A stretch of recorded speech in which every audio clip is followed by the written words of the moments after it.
How can I increase my willpower? I give up too easily about many things. I try to meditate for 1 week, then I stop for a month. I feel it's no use. I end up not sure I really love God. I think it's very difficult to be a better person. It seems that everyone else is better than me. Okay, I'm a mess.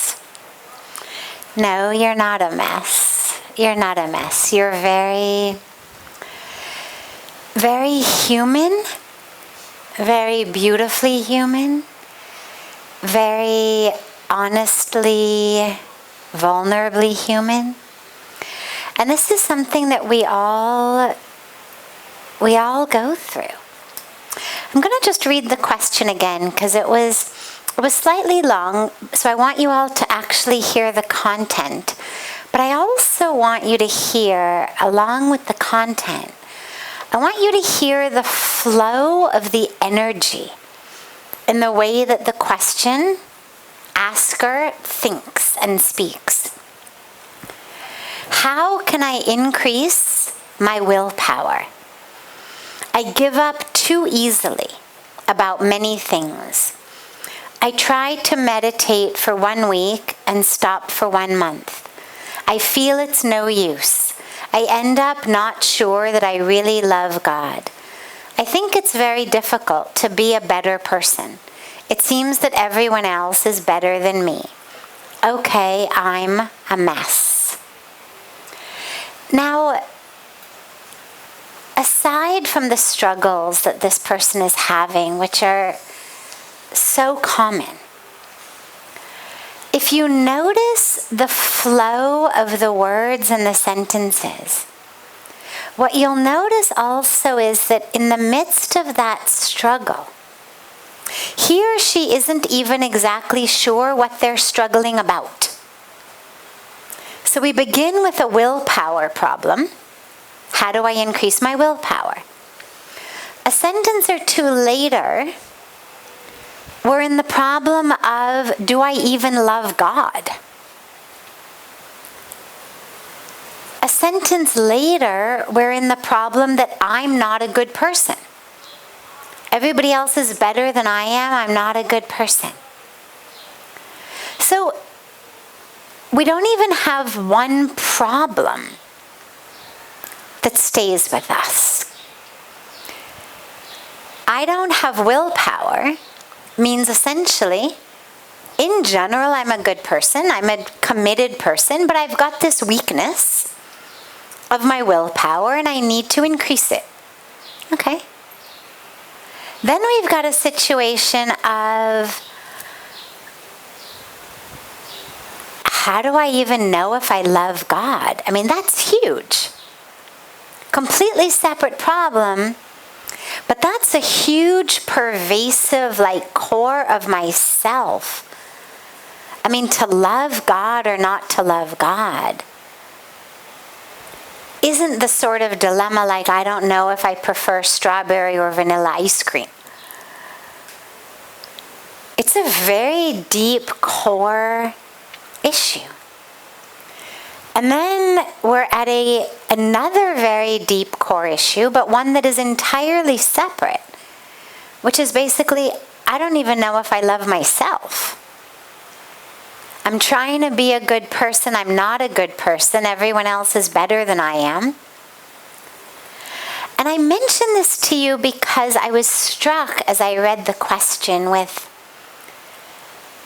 the problems that he or she mentioned, and we'll come back to those.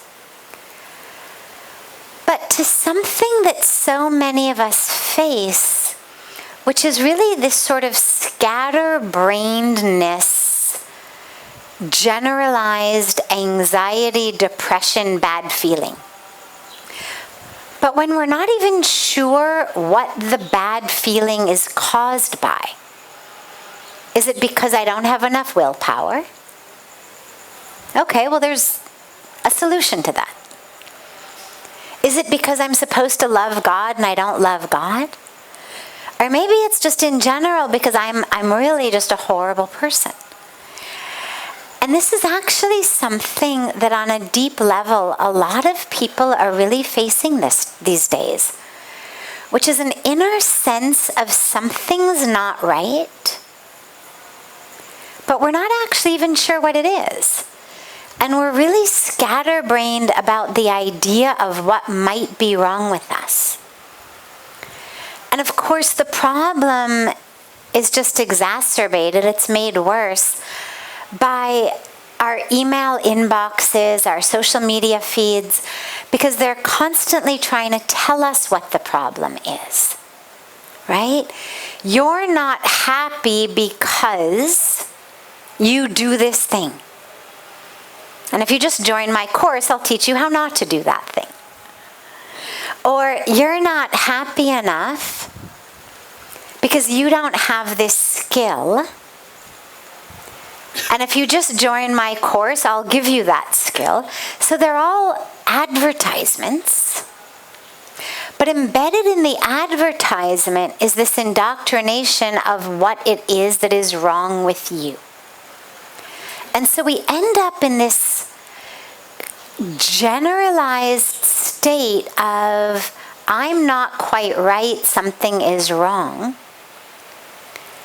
But I'm not even sure which course to join, whose product to buy, in order to figure out how to solve what it is that's wrong with me.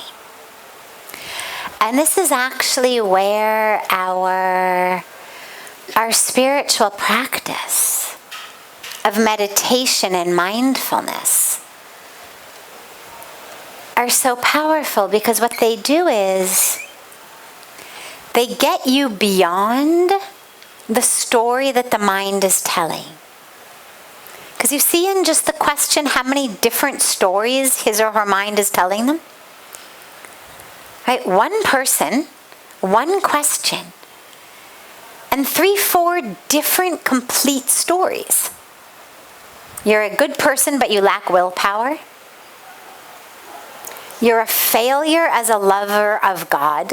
Like the core of who you are has just fallen out. And by the way, in general, you're a total mess. Completely different stories. So, for all of us, this is where that meditation and just mindfulness is so important. To just be aware. I'm not my thoughts.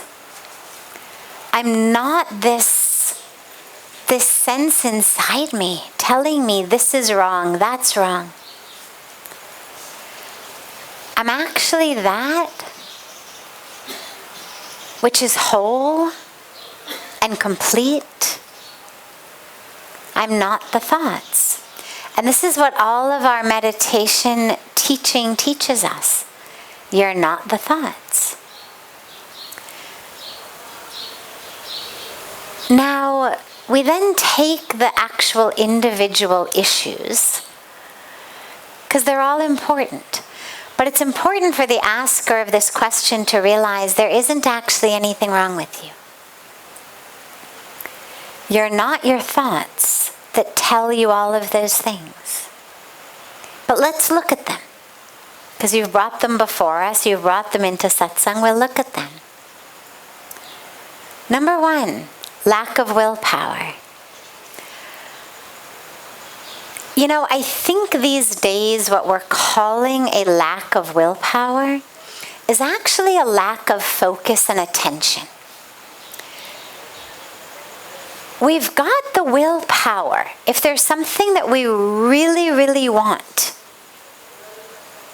we do it. What we've lost is the power of attention. And so when we've decided, for example, I'm going to meditate, I sit down, I've got to stay focused, I've got to stay attentive, but I'm not able to do that so well, so I jump up, meditation is over. Then the time for my meditation the next day I realized I wasn't able to stay focused. So instead of trying to sit and meditate again, I just do something else. It's not willpower. It's attention. And it's patience. Because what's happened to us is we've also lost the ability to just be patient with ourselves. Everything now is immediate, right? Whatever you want, you can have it immediately. Go on Amazon, order it. In India, it still takes a couple of days. In America, same day. Same day service, whatever you want. Like, it occurs to you. And there it is. Pretty soon, you're just going to think it. And Amazon's going to intuit it. There'll be something you can buy and stick in your brain, and you'll just have a thought, and Amazon's going to send it to you. Whatever we want, it's there immediately. Our sense of focus and attention has gotten much less. It used to be that we had long conversations and we read books. Then we shifted to watching TV, 30-minute shows, 1-hour shows, 2-hour movies. Then we shifted to online. And we're now at a place where basically if it's not 3 minutes or less, nobody's going to watch it. Our attention has gotten non-existent. So we've lost the ability to simply be patient. If a video doesn't grab us, I've been told you've got 3 seconds. Right? This is the wisdom of people in the world of communications today. You've got 3 seconds to grab someone's attention. Really? 3 seconds? I mean, that's all we can actually pay attention before we scroll?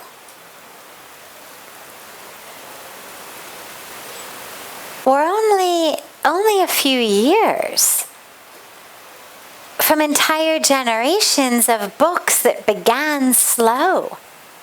I mean, there was an arc that a book had. There was an arc that a movie had.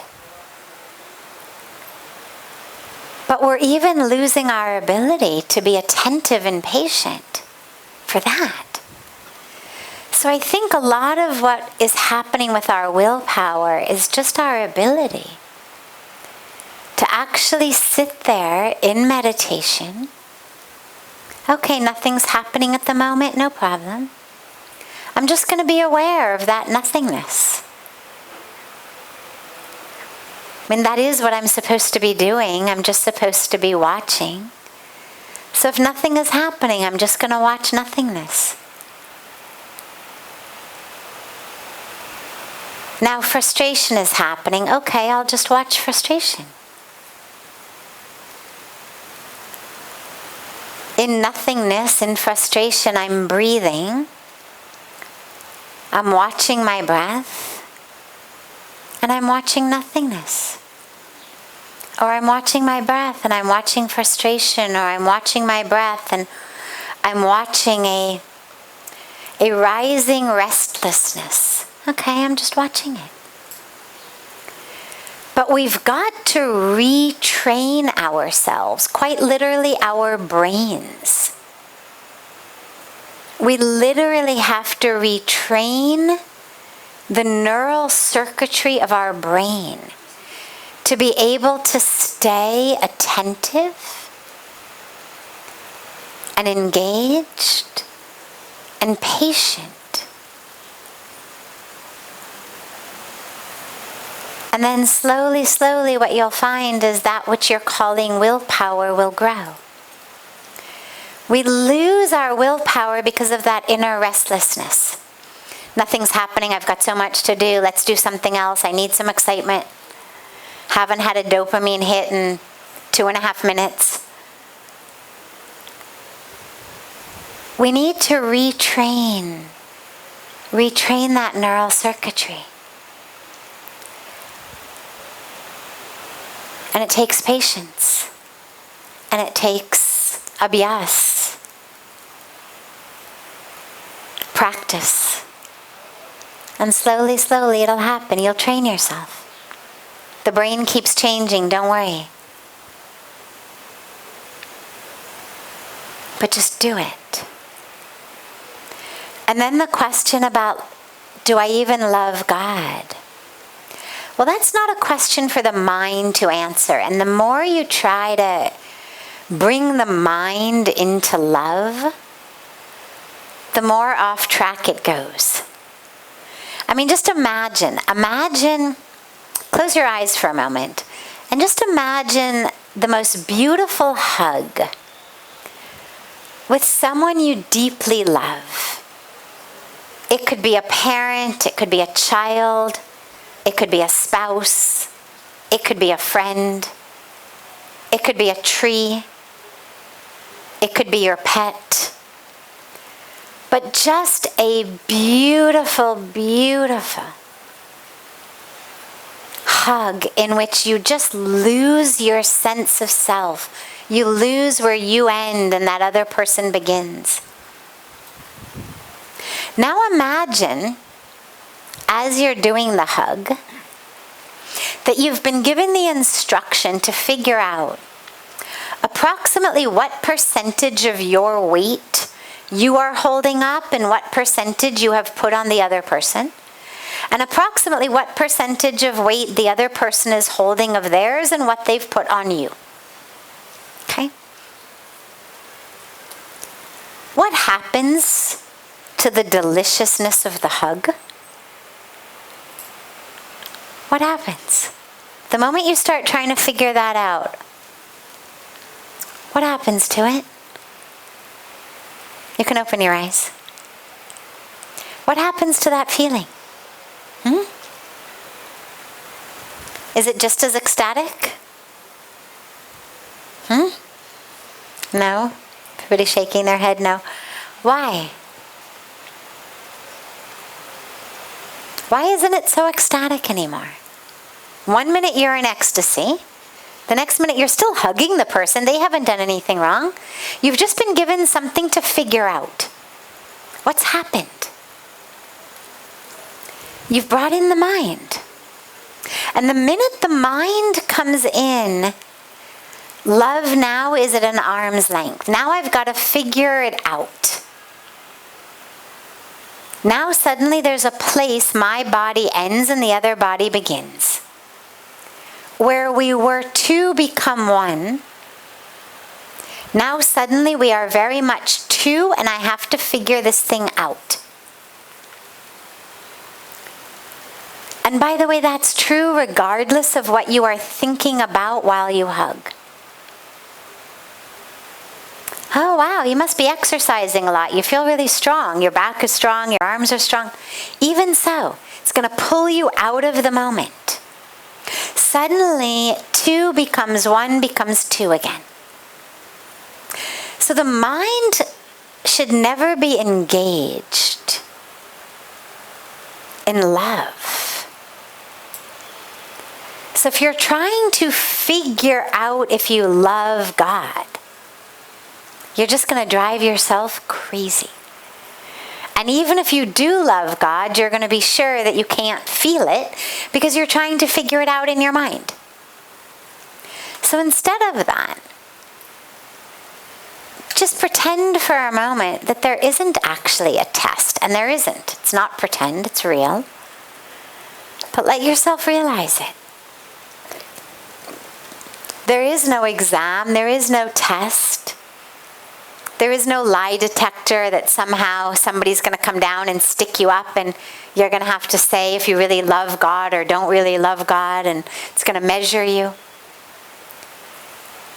Regardless of whether you love God or not, we always should love God more. So instead of focusing on where you are on the love God scale, focus on how you can love God more. If you already love God, it'll just increase. If you don't yet love God, no problem, it will start. Just focus on that. Focus on ways in your life that you can love God through prayer, through japa, through seva. Whoever you serve, try to see the divine in them. Whoever you meet, try to see the divine in them. You know, when we do namaste, it literally means I bow to the divine in you. Well, there you go. It's a beautiful practice. Whoever you meet, just say namaste. Can you actually bow to the presence of the divine, to God in them? Bow to God in them. And if they happen to be someone you love, well, there you go. Love God in them. And slowly, slowly, slowly, that love will blossom. And lastly, it isn't hard to be a better person unless you are competing against other people. And we should never compete against other people in anything. We should only check ourselves within ourselves. So if yesterday I got angry 5 times, maybe today I could get angry only 4 times. And if you got angry 8 times today, okay. At the end of the day, we pray to God for the strength that tomorrow I should get angry less. Don't compare yourself to others. Compare yourself only to what you know about the truth of yourself. Are you living as an instrument of the divine? Are you living as an embodiment of the divine? Are you living as love? Are you living as truth? Are you doing your best?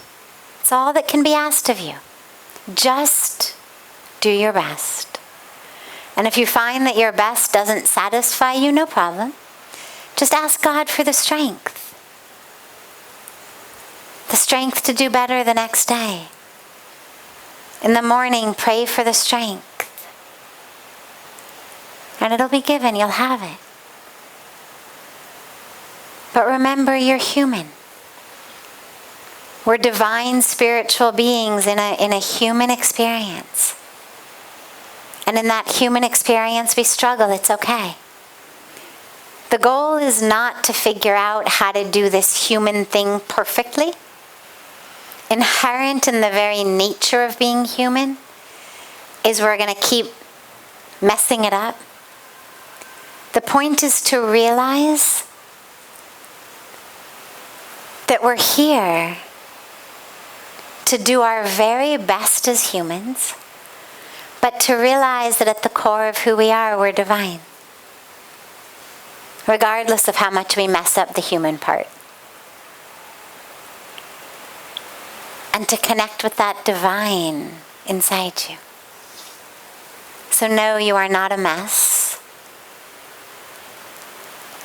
Believe in yourself. Feel that presence of the divine in you. You are not a mess, I promise.